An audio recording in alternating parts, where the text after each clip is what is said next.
మనకు ఒంట్లో బాగోలేనప్పుడు వెంటనే మెడికల్ స్టోర్‌కి వెళ్లి మందులు తెచ్చుకుంటాం. ఆ మందు ఏమిటి? దాని ధర ఎంత? ఎప్పటి వరకు పనిచేస్తుంది? వంటి వివరాలని చూస్తాం. కానీ మీరు ఎప్పుడైనా ఆ ప్యాకింగ్‌ని గమనించారా? అది పిల్ కావచ్చు, టాబ్లెట్స్ కావచ్చు లేదా క్యాప్సూల్స్ కావచ్చు. ప్యాకింగ్ స్టైల్ ఏదైనా అందుకోసం వాడే మెటీరియల్ మాత్రం ఒక్కటే. అదే అల్యూమినియం.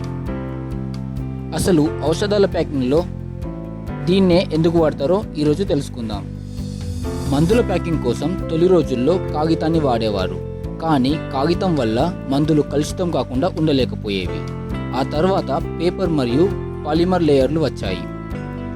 కొంతకాలానికి పేపర్కు పీవీసీ లేయర్ జత చేసిన అవి మందులను తేమ నుంచి పూర్తి స్థాయిలో కాపాడలేకపోయాయి.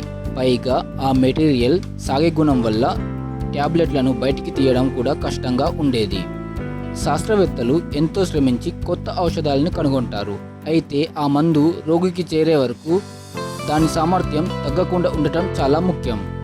ఉదాహరణకు కోవిడ్ సమయంలో భారత్ నుంచి అమెరికాకు హైడ్రాక్సిక్లోరోక్విన్ ట్యాబ్లెట్లను ఎగుమతి చేశారు. అక్కడి వాతావరణ పరిస్థితులు మనకంటే భిన్నంగా ఉన్నప్పటికీ ఆ మందులు పాడవకుండా ఉన్నాయంటే దానికి కారణం ఈ అల్యూమినియం ప్యాకింగే.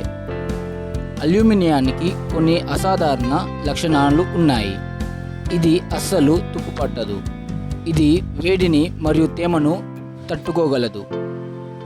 ఇది అత్యంత ముఖ్యంగా అతినీలలోహిత కిరణాలు, నీటి ఆవిరి, ఆక్సిజన్ మరియు సూక్ష్మజీవుల నుంచి మందులను కాపాడుతుంది. మందులు కలుషితం కాకుండా చూస్తూ రోగికి చేరే వరకు వాటి సామర్థ్యాన్ని కాపాడుతుంది. అందుకే ఏళ్లుగా ఔషధ పరిశ్రమలో అల్యూమినియం ఒక కీలక పాత్ర పోషిస్తుంది. మనం మన ప్రాణాలను నిలబెట్టే మందుల శక్తిని ఈ వెండి రంగు పొర భద్రంగా దాచి ఉంచుతోంది.